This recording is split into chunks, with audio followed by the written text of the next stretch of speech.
Start by getting your brush you don't care about, some toilet paper, and liquid latex. Begin with outlining the wound with latex that you want on your face. I decided to go from my cheek down to my neck. Then, take some more latex and reapply it to a small section and place a thin and smooth layer of toilet paper. If you have 2-ply toilet paper, just simply split the toilet paper in half to make it thinner. Keep repeating this process until the whole outline of the wound is covered. Once the whole wound is covered, apply latex over the toilet paper to help smooth it out. Afterwards, you're going to continue doing the same thing, but this time focus the application more on the inner outline rather than the outer outline, because you want the outside to remain thin and smooth so the wound looks evenly on your skin. I did about 5 layers to end up with something like this. Now, taking an Elmer's glue stick and using white makeup paint, I'm going to begin by gluing down my eyebrows. This will just help my eyebrows seem flat as if I didn't have any. Before I go on with my eyebrows, I'm going to let the glue dry a bit, so in the meantime I'm going to add additional small wounds with just latex, like across my forehead, cheek, and neck. I did about 5 layers of latex with these small wounds as well.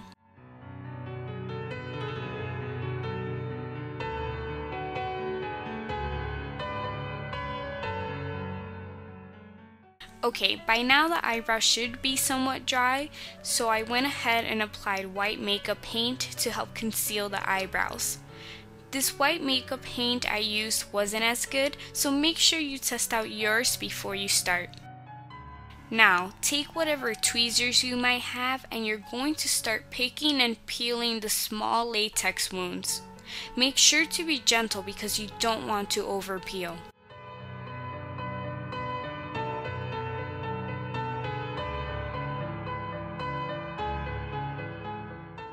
Now, use whatever foundation and start to dab and cover the whole face and neck area.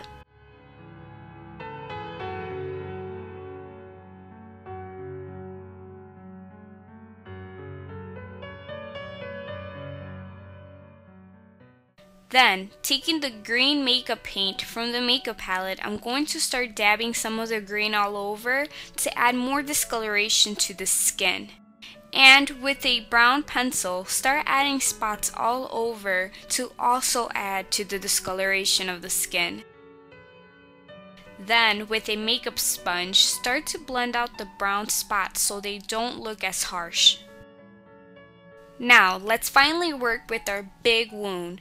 Take your tweezers or fingers and begin to peel from the middle.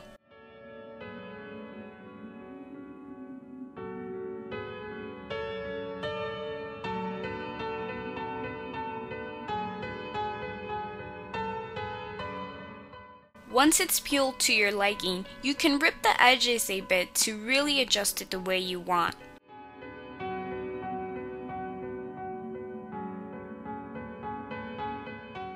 Now, with a pink pencil, you're going to add this along the rim of your eyes.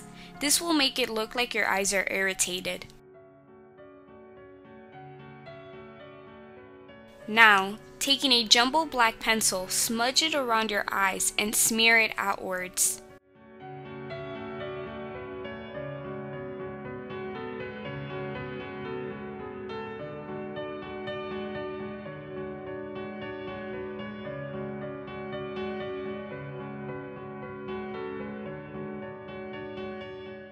Then, take a purple jumbo pencil and apply it along the bag area, inner eye, and lid area. Make sure to gently smear it out.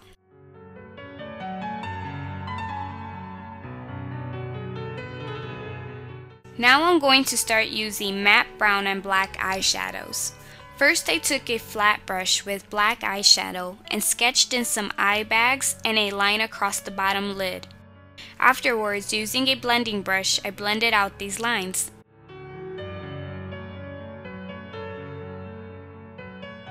Now taking black eyeshadow on a blending brush, I applied it to the inner eye and along the brow bone. With a black pencil, I outlined the rim of my nostrils. This will make it seem like they're bigger.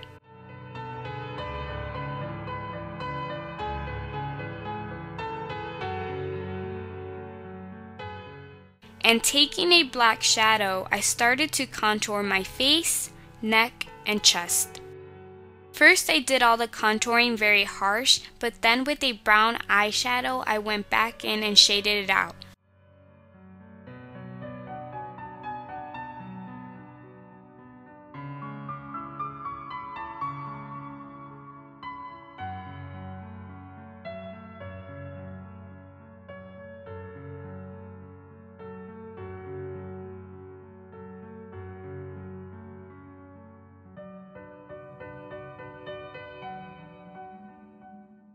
Now, taking a black pencil, make an angry face and drawing some of the forehead lines you see.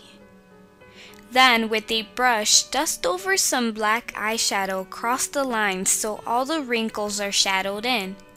And with using the same technique, do it to your smile lines.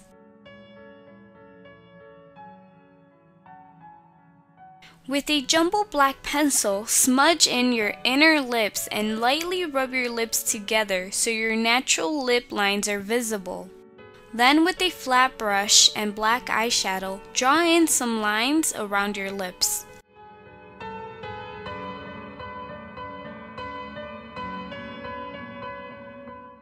With red makeup paint, apply it all inside the wounds. And don't forget to get the inside of the skin flaps as well.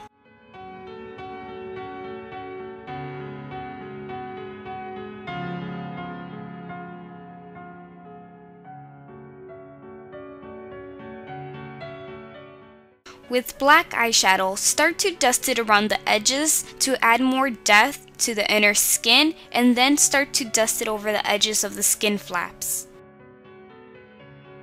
And then I did the same thing to all the other smaller wounds.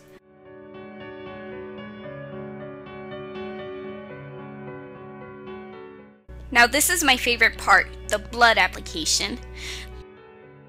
The application is pretty self-explanatory. Just apply the gel blood within all the open wounds, and then you could get messy with it. Just splatter it, creating drops or scrapes just to have fun with it.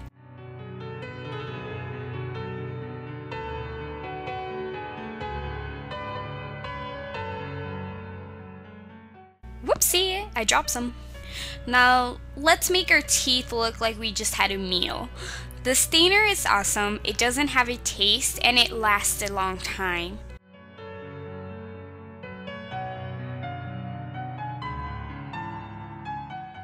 Now, let's make our hair look wild. You can either apply conditioner or a leave-in conditioner to make your hair look oily and knotted in some sections. And once you're done with this, you're basically done and you're a zombie!